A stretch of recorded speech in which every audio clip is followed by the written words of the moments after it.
Maka di dalam sejarah Islam juga kita lihat bahawa ada di sana dua istilah yang sering disebutkan oleh para ulama ke atas Nabi SAW, iaitu berkaitan dengan al-ittiba' dan juga mahabbah, mengikut Nabi SAW dan mencintai Nabi SAW. Berkaitan dengan mencintai Nabi SAW, rasanya satu nama tidak asing di dalam sejarah Islam, bahawa dia telah mencurahkan segala kecintaan dan kasih sayangnya kepada baginda Nabi kita Muhammad SAW, sehingga tahun kematian beliau itu dianggap sebagai amul huzni, tahun kesedihan kepada baginda Nabi kita Muhammad SAW, iaitu bapa saudaranya Abu Talib.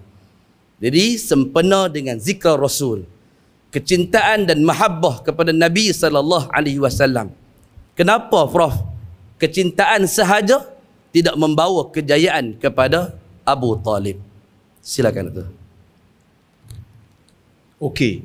Kita pergi kepada isu yang kedua, iaitu isu Abu Talib.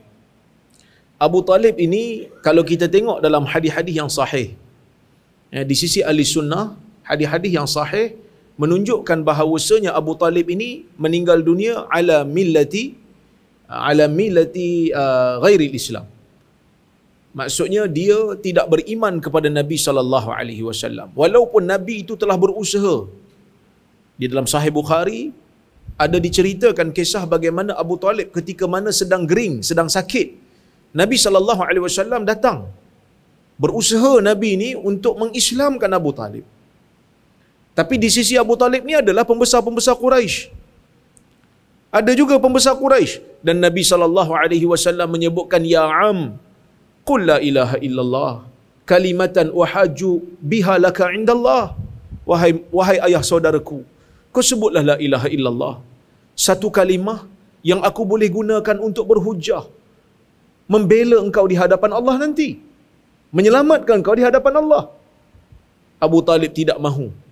Abu Talib kekal berada di atas agama asalnya, kerana dia kata, hatta la yaqulan nas inna Abu Talib taraka dina abai.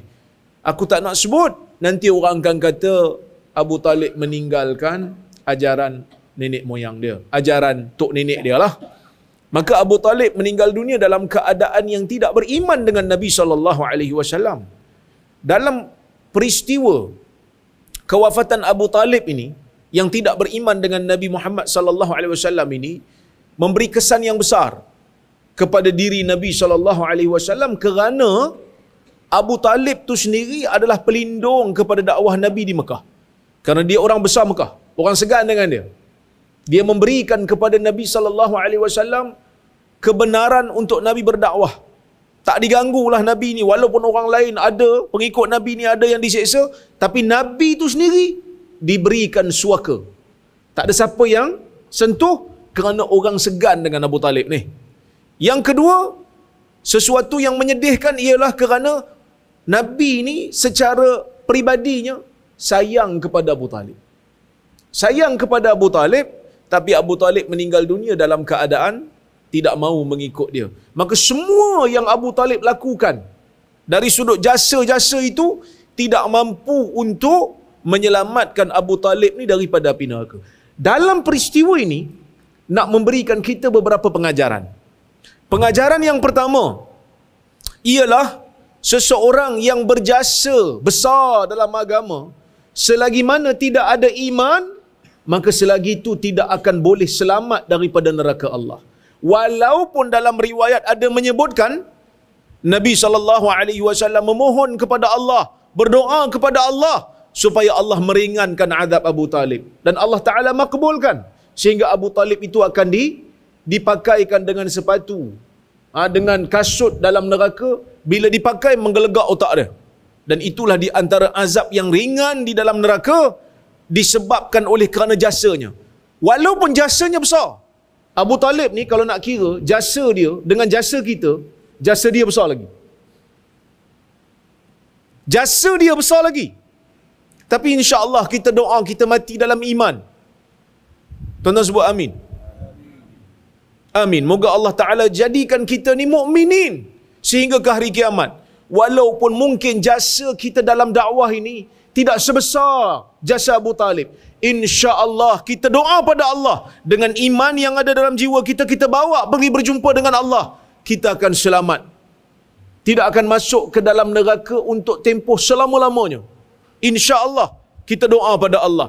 Satu orang yang beriman, jasanya mungkin tak besar. Satu orang yang beriman, mungkin dia ada masalah-masalah peribadi dari sudut melakukan dosa. Kalau dia masuk ke dalam neraka Allah, tetapi dia masuk bukanlah selama-lamanya. Dia akan keluar juga satu hari nanti untuk masuk ke dalam syurga Allah, yang mana masuk ke dalam syurga dia tu selama-lamanya. Inilah penting keimanan untuk dijaga. Keimanan untuk dijaga. Seperti mana yang Ustaz sebut tadi. Dalam beriman kepada Nabi Muhammad sallallahu alaihi wasallam, kita perlu menggabungkan dua sifat yang utama, iaitu sifat mahabbah dan juga sifat ittiba'. Tidak boleh ada kurang salah satu. Siapa yang mahabbah saja, tidak ada ittiba', sayang aja tapi tak ikut, sayang aja tapi tak ikut, maka nasibnya seperti nasib Abu Talib. Nabi SAW menyeru kepada tauhid, dia tak mau ikut. Tapi kalau orang tanya, dia sayang dekat Nabi SAW. Dia cinta dekat batang tubuh Nabi SAW. Maka tak ada bezalah dia dengan Abu Talib. Mungkin Abu Talib baik lagi pada dia. Kerana Abu Talib, masa Nabi berdakwah, dia bagi ruang. Masa Nabi nak dipukul, Abu Talib menjadi penyebab untuk Nabi itu dihalang daripada pukulan ataupun siksaan orang-orang Quraisy. Maka tak selamat dia. Dan satu lagi sifat ittiba'. Kalau hanya semata-mata ikut tapi tak sayang pun tak selamat juga. Kerana dalam sirah ada juga satu watak, ikut aja tapi tak sayang. Ikut tapi benci. Siapa dia? Abdullah bin Ubay bin Salul, ketua orang munafik, yang mana diikut Nabi SAW. Semayang belakang Nabi, pergi terlibat dengan perang bersama dengan Nabi SAW sebelum ditarik dirilah dalam peperangan Uhud. Pergi. Dan sebahagian daripada sahabat ada yang bersangka baik dengan dia, sebab dia ikut Nabi kan. Ada sahabat yang bertahan dengan dia kerana satu kabilah, sangka baik. Kerana munafik ni hanya diketahui dengan wahyu, dan tak semua orang tahu munafik ni. Nabi SAW bagi tahu senarai orang munafik ni hanya pada orang tertentu, iaitu Huzaifah ya. Huzaifah je yang tahu semua ni. Yang lain tak tahu, hanya boleh agak-agak aja. Sehingga apabila turun ayat Quran, Abdullah bin Ubay meninggal dunia, Nabi SAW nak solatkan ke atas jenazah dia. Turun ayat kata jangan kan. Turun ayat larangan untuk kita solatkan ke atas jenazah orang yang munafik ni. Maka sejarah ataupun sirah telah membuktikan, cinta aja tak ikut tak selamat, ikut aja tak cinta pun tak selamat. Dan kita pada hari ini kita bimbang. Ada golongan yang mendakwa cinta Nabi, yang mendakwa sayang Nabi, tetapi tidak ada semangat untuk mempertahankan sunnah Nabi SAW. Kan?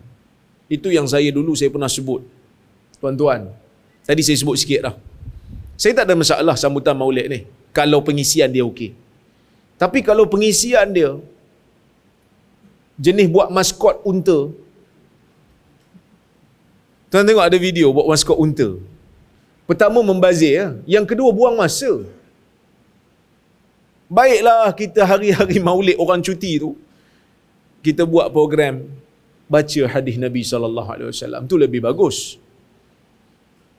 Paling tidak kita tahulah peribadi, baca syama'il ke, peribadi Nabi, akhlak Nabi yang kita boleh ikut, yang kita boleh follow, ataupun sunnah-sunnah Nabi SAW yang kita boleh jadikan sebagai panduan. Kan? Tapi tak apalah yang tu. Cuma tengok bagaimana semangat sebahagian daripada kita bila tang Maulid yang tidak pernah disambut di zaman salafus salih. Yang Nabi pun tak pernah sambut. Sahabat-sahabat tak pernah sambut. Tabi'in tak pernah sambut. Tabi'in pun tak pernah sambut. Yang dikatakan mula-mula sambut adalah kerajaan Fatimiyah di Mesir yang beraliran Syiah pada ketika itu. Maka sebab itu bila muncul saja Maulid ni, ulama-ulama ahli sunnah bincang. Ada yang setuju, ada yang tak setuju. Ada yang pro dan ada yang kontra. Al-Imam Fakihani, Al-Imam Syatibi, Ibnul Hajj, Al-Imam Syaukani, antara yang bahas tentang isu bid'ah sambutan Maulid ni. Ada yang kata okey. Al-Imam Ibnu Hajar Haytami antaranya yang kata okey. Ibnu Hajar antara yang kata okey. Khilaf di kalangan para ulama. Tapi semangat sebahagian orang kita sampai masuk dalam khutbah. Setiap tahun masuk dalam khutbah. Tapi semangat kita nak bertahan sunnah macam mana? Saya sebut dah benda ni dulu. Semangat kita nak bertahan sunnah macam mana? Benda yang bid'ah ni, kalaulah kita kata ia bid'ah hasanah sekalipun, kalaulah kita terima ni bid'ah hasanah, selagi mana sambutannya tak buang masa, sambutannya okey, hanya sekadar nak ingat perjuangan Nabi, nak ajar orang tentang sunnah Nabi, okey, tak ada masalah. Tapi perjuangan kita dalam benda yang sunnah macam mana? Okey ke tak okey? Kadang-kadang orang duk amalkan, orang duk sebarkan sunnah, kita petikai, kita troll, kita marah kerana kononnya mengelirukan masyarakat. So kita kena nilai balik diri kita. Kan, kita kena nilai balik diri kita. Takut-takut kita tergolong dalam golongan orang yang hanya sekadar sayang tu tanpa ada semangat untuk mengikut. Kan? Semangat untuk mengikut. Jadi kena ada dua ni.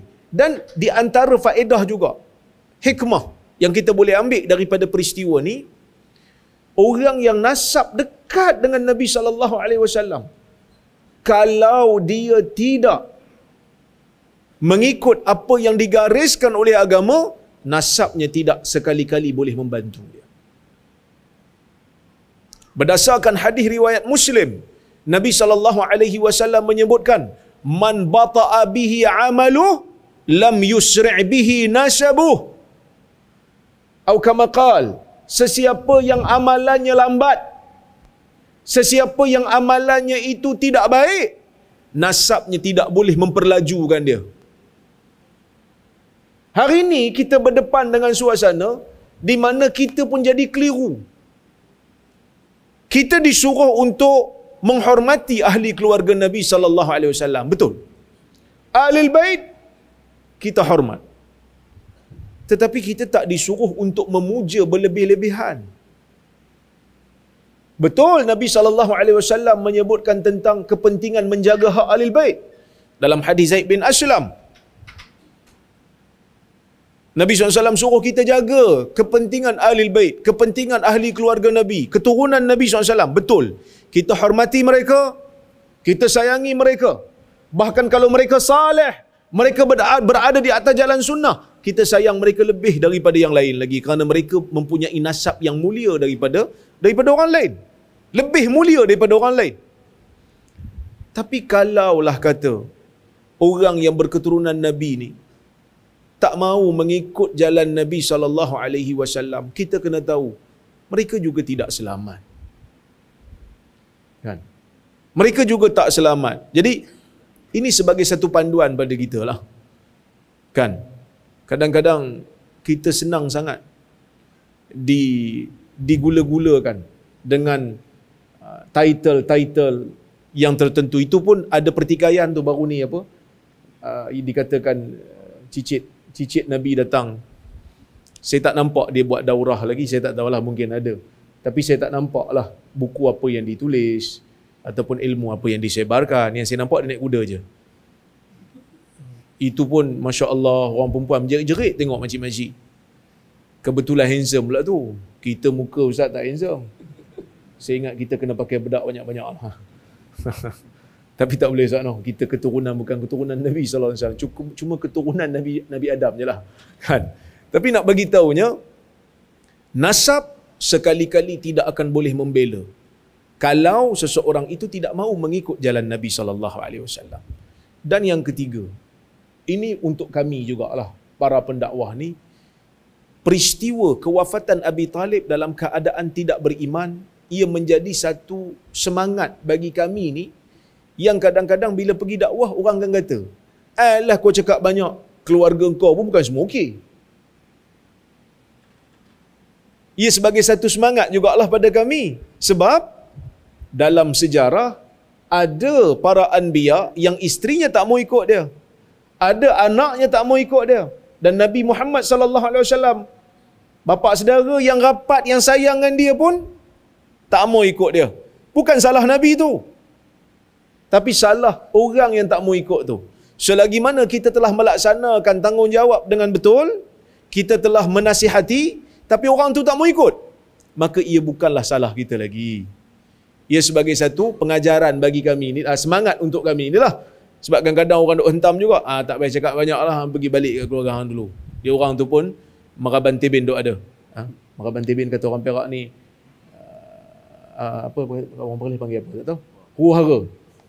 Huru-hara. Tapi dakwah bukan mengira nasab ataupun tidak. Dakwah mengira sesiapa yang mahu mengikut hujah. Wallahu a'lam.